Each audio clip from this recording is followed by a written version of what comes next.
Well, it's a great night in the kingdom of God. Welcome everybody to the the fourth Monday of the month. And this is the Monday that we always feature some great man, woman of God that can help you to grow your business or your ministry, as it would be. Something that will help you in the way of skills or understanding, motivation, or different concepts. But the whole idea is God has created you and us for greatness. Amen. So last week, I got the opportunity of meeting the man you can see on the screen here with me, Michael Huey. And he was our guest presenter for our third Monday of the month. That's why I was confused there, because he was our third Monday presenter and fourth Monday now as well. But as I was listening to Michael share about an upcoming conference he's doing, and then I heard him talk about the LifeVantage opportunity. And by the way, if you haven't yet seen that, you can go to our YouTube channel at Living Supernaturally. And if you just type in Living Supernaturally in YouTube, it will come up number one. But you can see the presentation that Michael did last week. Excellent presentation on the LifeVantage opportunity. And he shared a little bit about how he got started. And Michael, I'm not going to have you do that again, because we took more time than we should have on that. So I want to encourage people to go back and see about the beginnings of a great champion. But Michael shared about his business. And you know what? Sometimes you just know in your spirit when there's a divine connection to somebody that is significant by design in the kingdom. And that's what I sensed about Michael. And right after we did that presentation, I actually had something else planned for tonight, and but it was quite flexible and changeable. And I felt because we just had Michael last week, it would be so appropriate to just do a double whammy and follow up on last week. And I said, Michael, would you come and inspire, encourage, whatever God gives you to our group? And he graciously said yes, even though he is incredibly busy. He was just sharing with me about his schedule, and I thought I was busy. I'm going slow now. But anyway, Michael, we welcome you to Business Breakthrough, and just take it over, man. And I'll jump in, ask you a question here and there, maybe, or comment on something. But I want you just to be led of the Holy Spirit and whatever God gives you, my friend. Awesome. So, David, thank you so much. And like we said before, I'm excited for David to ask me some questions to be able to influence you guys to walk in purpose. And as David said, I'm Michael Huey. I'm the founder and CEO of He-Fluence. I spent 25 years in the brick and mortar industry of the health and wellness industry. And I know I look like I'm only 30, right? And that's because I feel 30. But yet I just turned 50. And I told this with David and many other people. I feel like my best days of my life are ahead of me. And I feel like my latter days are going to be better than my former days. And let me just share before I move on that God is no respecter of people. What God has done for me and for others, he can do for you. It starts with your mindset. Whatever that mindset is that you think and that you grow and you you become. The Bible says, as a man, I always say as a man or woman thinks, therefore right, they become, right? And so for me, I got real comfortable. I got burnt out in the brick and mortar industry, working 55 to 60 hours a week.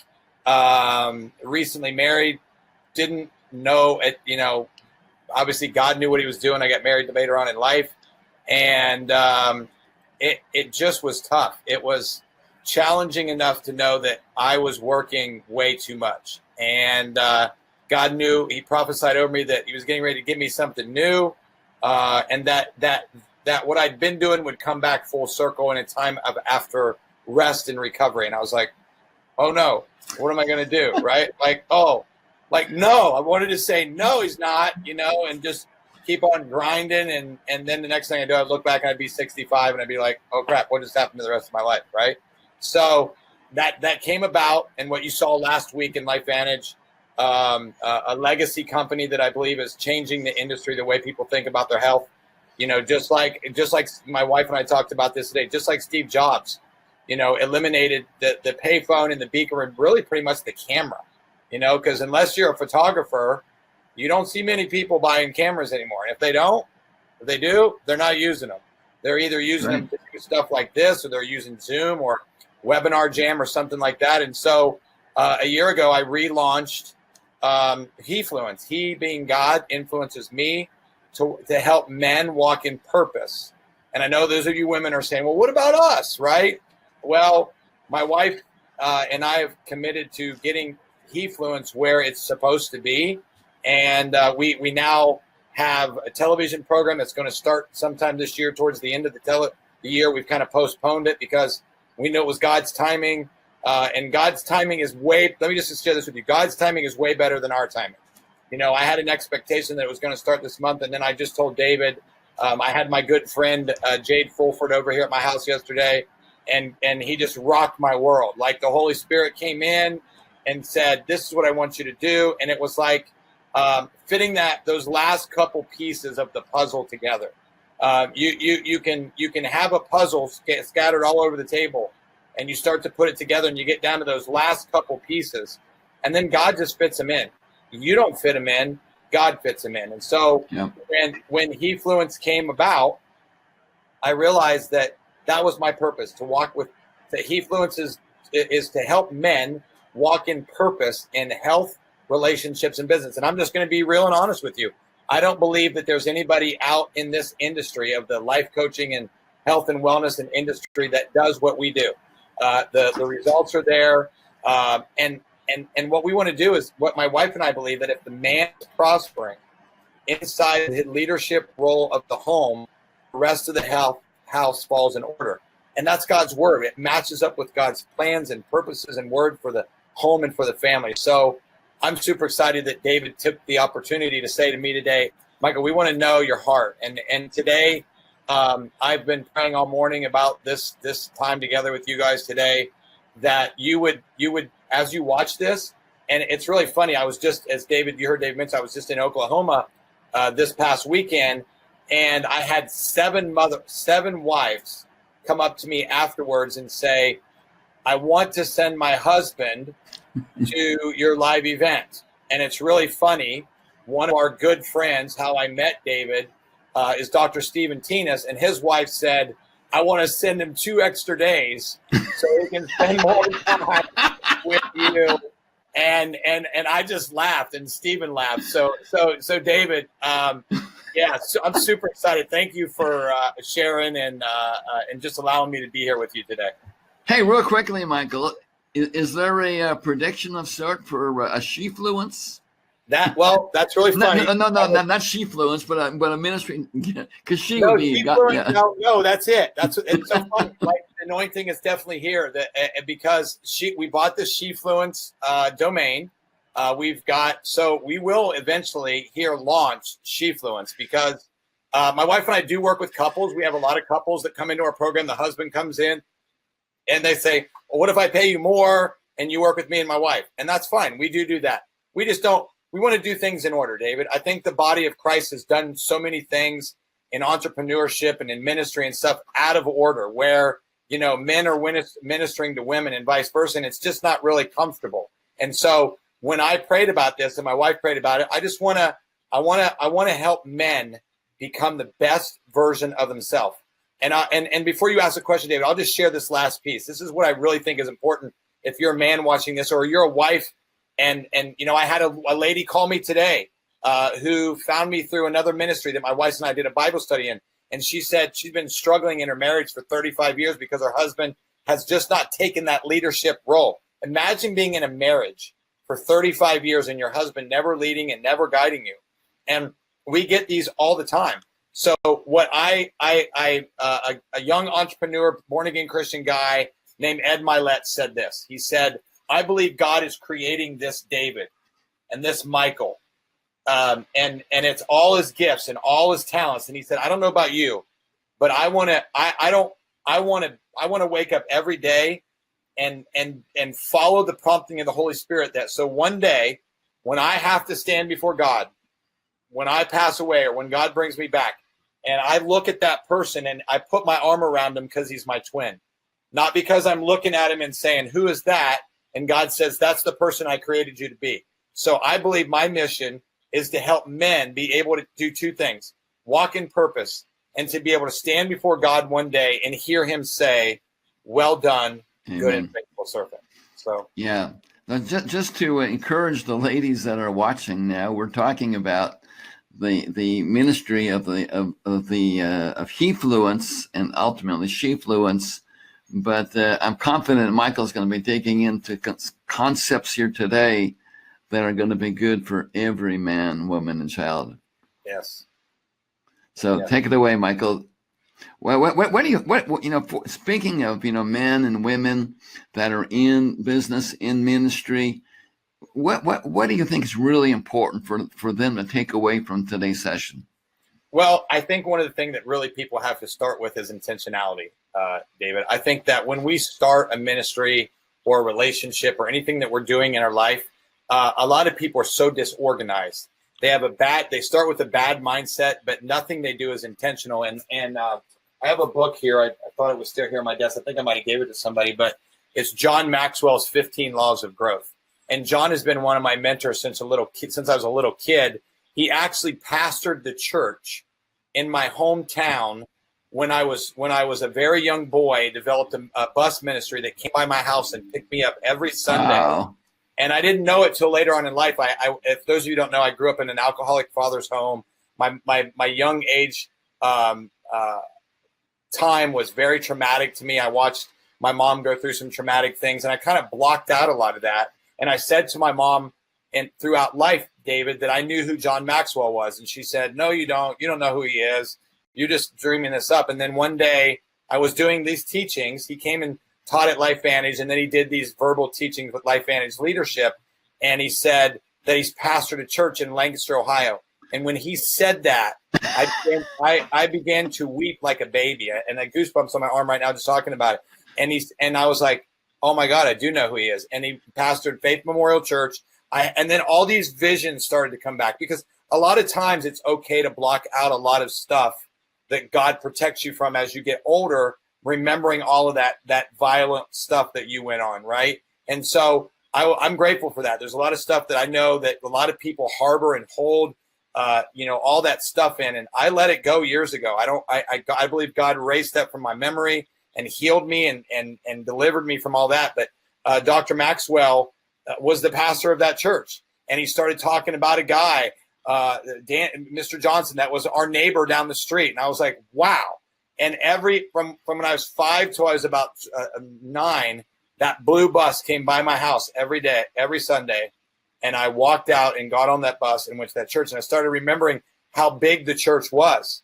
And now, later on in life, the church is not like that. And it takes a mindset, and it takes leadership, David. It takes leadership. Mm-hmm. And in John's book, The 15 Laws of Growth, he talks about the law of intentionality. And I think a lot of people, when they're involved in ministry or they're involved in business, really your business is your ministry in many ways, shapes, or forms. It's like why pastors are attracted to our community and our programs, because, I'm just going to be frank, a lot of pastors are not healthy mentally, physically, spiritually, and emotionally because of the stress that it takes to do that. And I believe that you can look on our website at HeFluence.com, and you can see pastors and ministers and people in the groups that have lost 60 pounds and 90 pounds and restored their marriages, and their churches are growing and thriving, and just things that it takes to be intentional. And being intentional, it's funny. I've just finished this other book of John's, Developing the Leader Within You 2.0. And I remember John saying, they asked him, why did you rewrite this book 40 years later? And he said, I'm not the same person I was 40 years ago. So that thought process that starts with the mindset, like John's written, 30 bestsellers or 40 bestsellers, sold 400 million some books, right? Like he has a library full of his own books, right?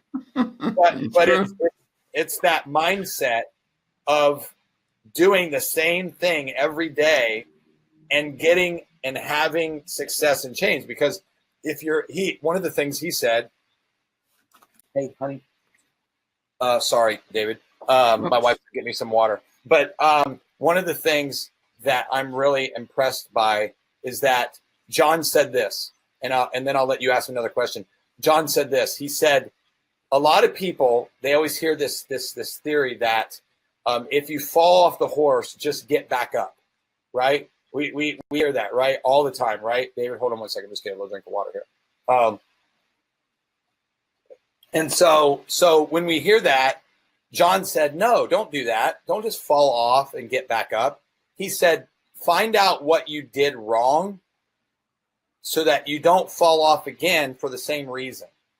And I believe that, we do this, whether you're in business or whether you're in ministry, we have a tendency to be insane in a form take. We compete. Insanity is doing the same thing over and over and expecting something different in return, right? And that's not letting God lead and guide in our businesses and in our ministry. So, and another thing John said, and then I'll let you ask the next question, is that he said, if you're in a room of people where you're the center of attention and you feel like you're the one who knows the most in the room, he said, run to that door and get out the room as quick as you can and get around some people who know more than you that can teach you and grow you and honor you. I being an elite and being a major influencer now, becoming that person that God called me to be, that I thought I was, but I was living below what God had for me, David. I got comfortable with just a significant amount of money. And then God said, no, I want you to fund ministries and orphanages and do all these things. And so I changed my mindset. I said, and David, you talked about in the beginning, you said, Michael's busy. I don't know. I said, I didn't know if I ever wanted to be that busy again, but I knew that if I didn't, I wouldn't be able to stand before God and know that man that God called me to be and miss the things that he called me to be because I got comfortable.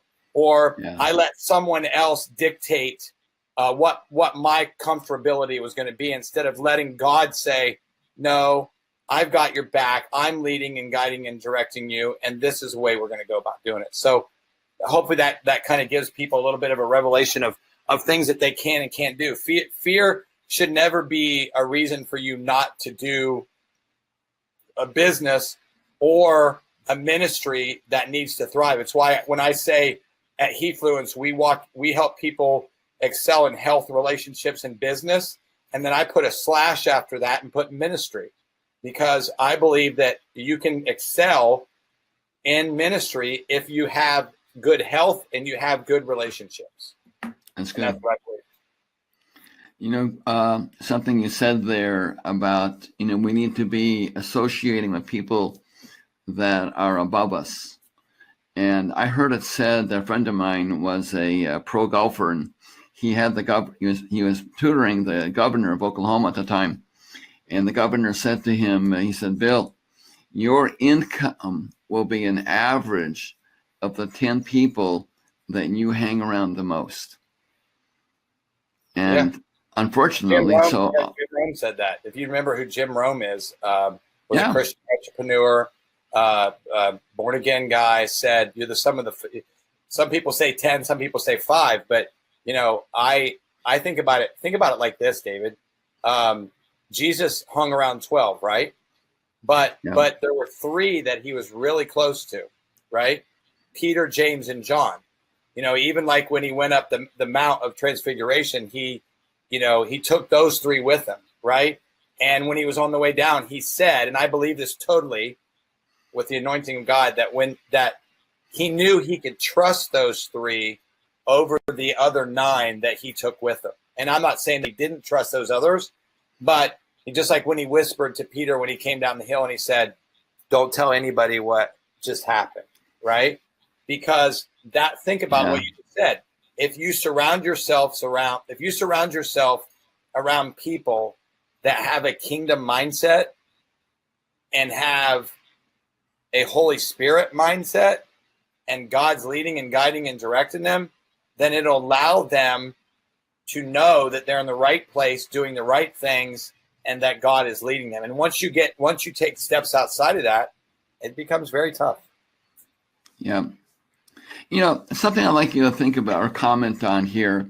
We have, well, actually, I have two thoughts. I want to come back to that one. What I want to talk to you about is we got some people that are brand new. Sometimes there might be a homemaker. Other times, they're working a job that's not going anywhere and they want to do something. And so I want to come back to that question and have you talk about, any suggestions you have for them to get started moving forward. But before I go there, I want to comment on something else that you and I talked about, and I think you might want to expound upon a little bit. But when I started the Business Breakthrough Ministry 27 years ago, one of the things that God had said to me, there was like 6 key points relative to, I was asking him, how do we get the wealth of the wicked into the kingdom of God? And what he said to me, and I can comment on these 2 things. You and I talked about it a little bit before the show. But one of the things he said to me is he was looking for people that had a heart for the kingdom, and that they wanted to make money for the kingdom. They wanted to be able to give more to the church or to ministries like ours to advance the kingdom. And he said to me, he was looking for people that had that kind of a intent, a mindset. But he said one of the problems, actually 2 problems that he brought up to me, is one, people don't think big enough. And you and I were talking about this because of the amazing things God's doing with you, because you're thinking big. You're thinking that God is able to do. But the other thing he said to me is that the problem is he knows our hearts. And he knows that for some people, money could be their ruin. And although they may start right, they're going to end bad. So, take a moment or 2 and whatever comes in your heart to comment about that. Then we'll come back to how to help people get started. That's great. And, I think we talked about this too also, David, as a man or woman thinketh, therefore they become, right? And so if you just see yourself going to high school, going to college, getting a job, having a family, and then, not living the rest of your life up to your potential, what is that? David said it, the wealth of the wicked is stored up for the righteous. Yesterday, as I was saying with my friend Jade Fulford here, Jade told me he made his first $1 million at 23. And I thought, wow. And he said, I spent it before I was 27. Right. And I thought, and he talked about his mindset. He said, because he didn't feel like he could be a part of that type of community and that type of mindset, because it drew him further away from the destiny and calling that God had for him. So being in communities of people that think like you do and do like you do, and allowing people to help you heal through that process. Opportunity is all around us all the time. We just have to have eyes to see, ears to hear, and a heart to be open for God to bring forth what that is. And let me just tell you, one of the things that I find in entrepreneurs and in believers, just because you're a Christian and you have a business doesn't mean that you have a kingdom-minded business, okay? There's a lot of Christians out there that are dirty in business. They have bad offers, and they have, stuff that they do that don't match up, but they'll say they're a Christian, right? Oh, yeah. Separating yourselves as kingdom entrepreneurs and having a kingdom mindset, I think separates you into those that walk upright with God, those that hunger and thirst after righteousness. My friend Pedro Adeo, I was just sharing with David about his ministry called 100X. God showed him that and took him from broke to over $3 million in 3 years by setting a kingdom mindset, by attracting a kingdom-minded entrepreneurs. And now he's doing courses and stuff to set that stage So the people like David just talked about that have a vision and a purpose. I think this is leading into your next question, but I'm just kind of rolling with it, David. So that's good. Good. Keep rolling. So they have a vision and a purpose and a mind of what to do, that God wants to use them, but they have no idea where to start. And here you are, you have guys like David and you have guys like Pedro who are starting communities. Like my wife is completely blown away all the money that we've wasted trying to learn from other people. And she's learned more just in a couple weeks from being in 100X than she ever could have thought of spending $30,000 or $40,000 on different things, right? Why is that? It goes back to what David said. One of my friends, Michael Koulianis, was one of the greatest golfers coming out of college, going into the amateurs to be a professional. And he was rated number one junior or college player in the nation at the University of Florida. And God said, he asked God, he said, God, you would never tell me to give up golf, would you, to go into the ministry? And he said, yes, I would. And you are. And he put his golf clubs down, and now he has he just had an event in Florida a couple weeks ago at the end of the year at the Orange County Convention Center, where there was 8,000 people at his event with Heidi Baker and all the big name evangelists, Todd White, who's one of my favorite people. You know why? Because he had a vision and he knew what he was supposed to do, but he laid down all of the other stuff that we think is going to be helping us, and it's really not, to be able to walk out that purpose. And for me, I was just sharing with David before we got started, like yesterday, if you can get really busy and all of this stuff can discourage you, and then you can just not do it, which is what a lot of people doing, and even people listening to this will say, well, how do I do that? You do that by taking the steps that it takes. First, that first initial step and saying, hey, I need help. Hey, I have a vision and a purpose. I need help. Can you help me? Where can I go? Who can I connect with? And, when you connect in communities that lift you up and encourage you to walk out that purpose and that vision that you've been given, wow, what a way. I shared this with David before we started, and then I'll let him ask another question, is that I did a teaching in Oklahoma just this past weekend, and we talked about this before we came on, and I wanted to share this so people could see. LifeVantage has picked about 25 elite distributors to go out on a Saturday and teach a 4-hour training, okay? And it's a long day. It's from 9 to 1. And I love it because God has called me to be a teacher, right? And Dr. Stephen Tinas, who was on the program with us last week, said to me, Michael, it was the best one we ever had. And I've been involved for 5 years. And guys, take this to heart so that you can learn and grow.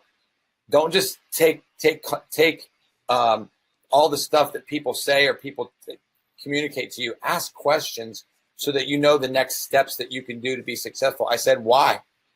And he said, the anointing. And then David's going to send me some stuff that he's written on that, because David understands that. And when you're walking under that umbrella of God's anointing, nothing, no pun intended, but nothing can rain down on what God wants to do in your life, because that gives that purpose and that vision, gives it direction. And so that's my encouragement to you guys, that surround yourself around, like I said, Jesus had 12, but he had those 3 that he was really close through. I learned this from my wife. And you guys can hear our story. We were apart for 2 years, and there was people telling my wife to get divorced. My wife said, no way. And she had those 3 people that believed in us and believed in what we could do. And now the fruit of those 3 people, not the people outside that were negative, not the people that said you couldn't do it, not your mom and your dad that said you were just called to be a nurse, you were just called to be this. No, you're called to do. God said we'd do greater things than he did. Think about it.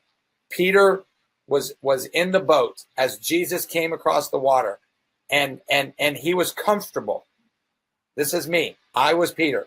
I was comfortable, even though the water was racking over his head, and I've been thrown curveballs. Jesus said, it's me, it's Jesus. And Peter's like, nah, I'm good. I'm good. Right? You just keep walking on. And because you know what he thought? And a friend of mine pointed this out to me. He thought, I'm going to be the first person besides God to walk on water. Right? And I think about it like a big old 2-ton ship floats on water, and we walk out and we sink, right? Well, Peter had that same thought. I'm in my boat. My boat's fine. A whole bunch of us in the boat, and it's not sinking, but yet God wants me to walk on water knowing I'm going to sink. That was his mindset. Okay? So when he took a step out, he was like, wow, look at me. I'm walking on water. I'm the first person to ever walk on water. And then fear creeped in, and all the other thoughts of what he was doing creeped in, and then he began to sink. And then God picked him up and took him back and sat down. And then reality came to him. He was in the presence of God. He had God telling him he could do whatever he wanted to do as long as he just put his faith and trust in God.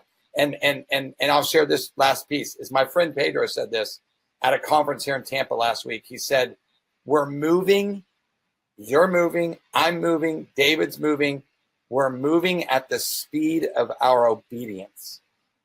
Yeah. When we're obedient to the things of God, God can take whatever clay we have, us, and mold it and shape it into what he wants for our lives. And so, yeah, I hope that gave some vision and some purpose there, David.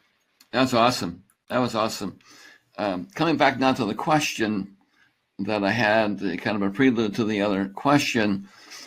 We have, people just all over the fence in business breakthrough, people like yourself that are very successful, and Dr. Tinas and others. And we got another pretty good sized group of people that are just getting started. Or maybe they've been at it. I'm thinking a couple of different companies that are part of it that they've been at it, 5, maybe 10 years, but they're just kind of at a plateau.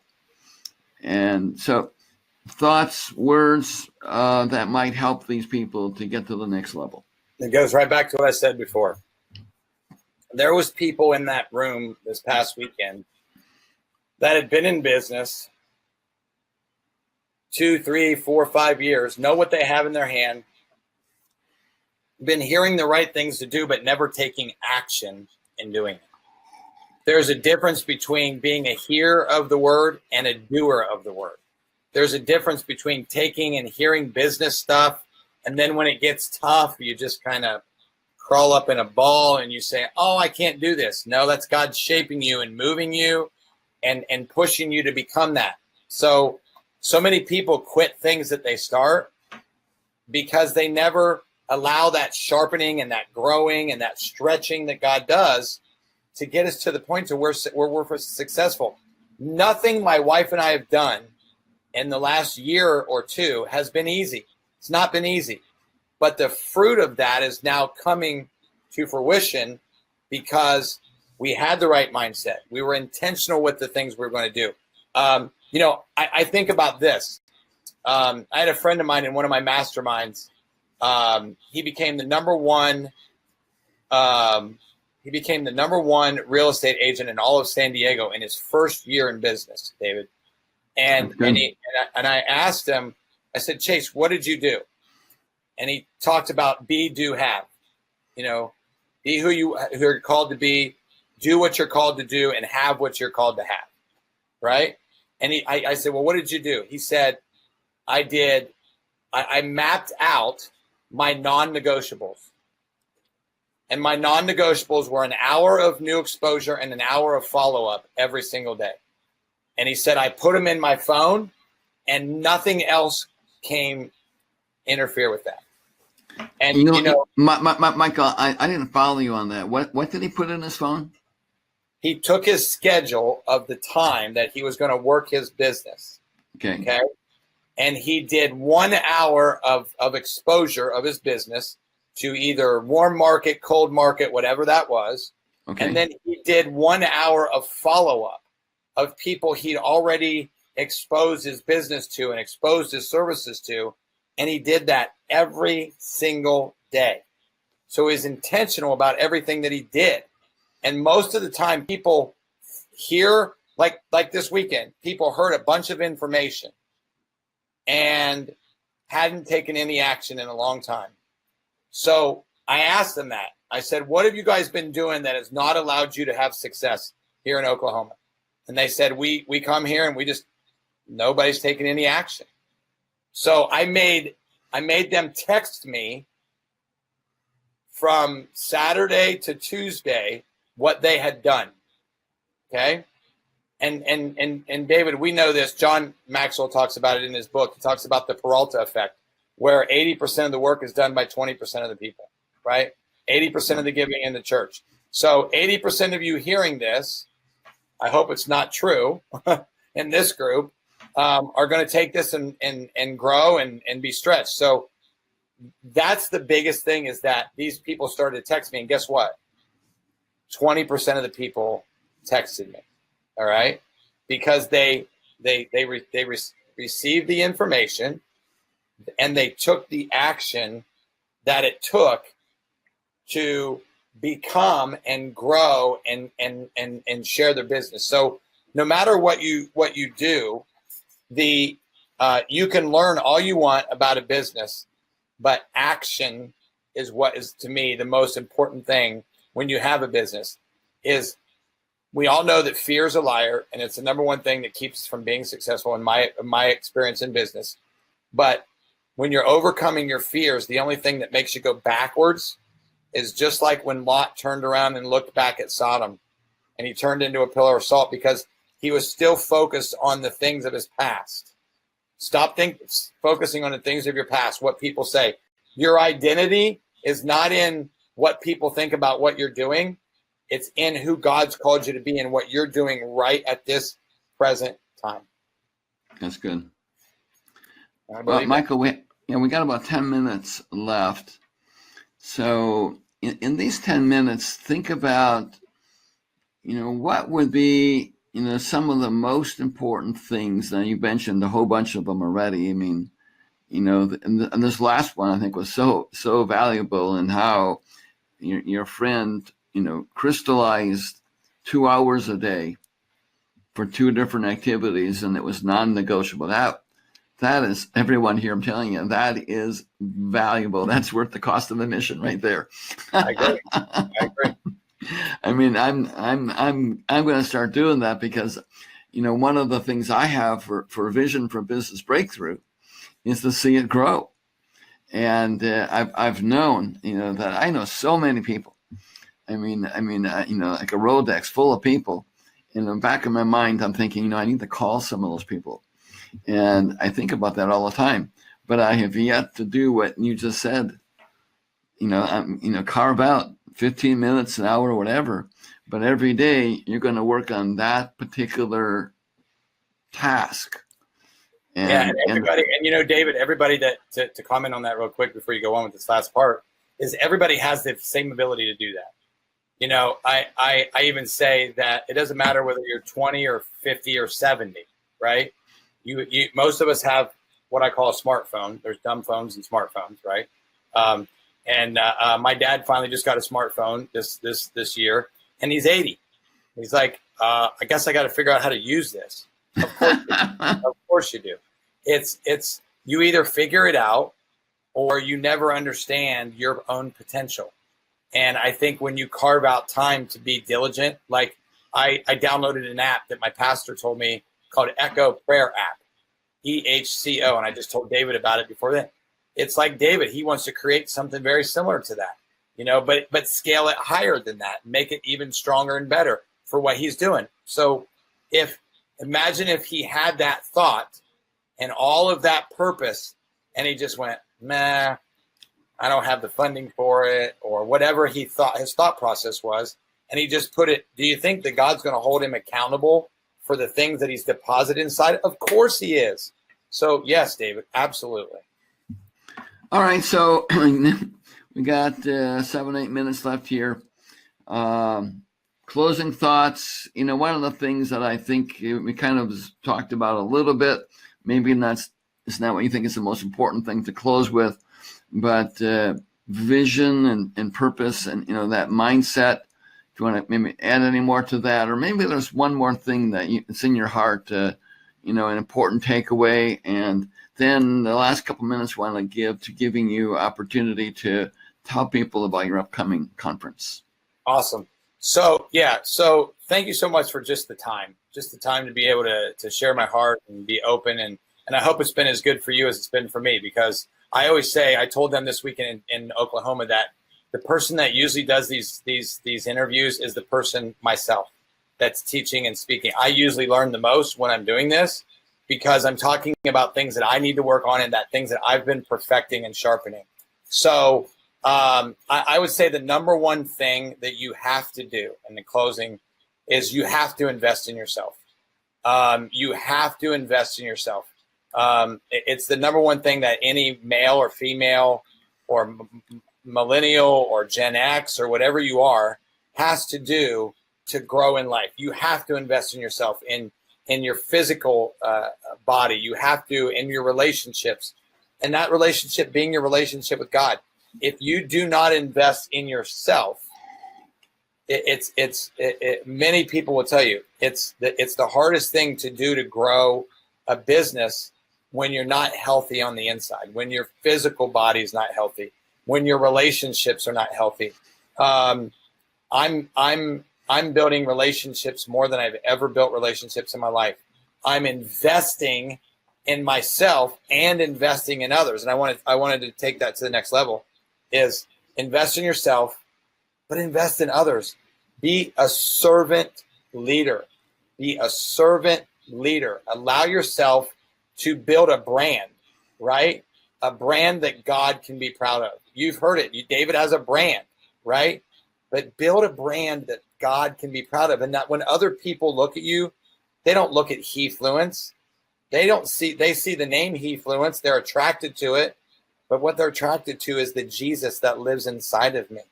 The person that has manifested himself to me and made me know that he's real and that I can have more and I can walk out my purpose and calling in life. And so in closing, guys, just invest in yourself and invest in others.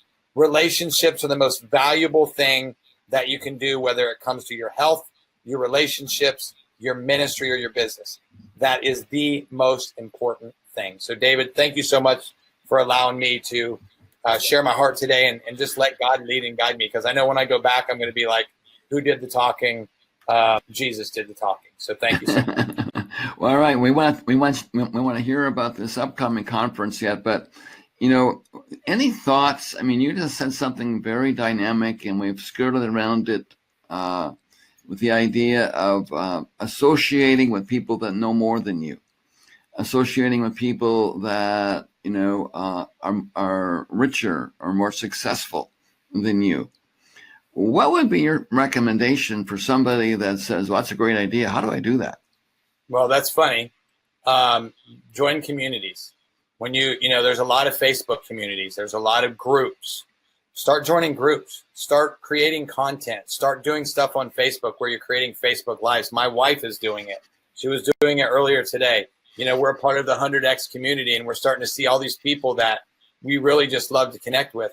And then try to build relationships with people. It's real. It's funny you asked that question. The last question, David, is because here's what my pastor said to me this weekend. He said, there's a lot of people that are intimidated by you and your wife. And I was like, why? He said, because they see that you have scaled your spiritual life and your business life because you've invested in yourself and others.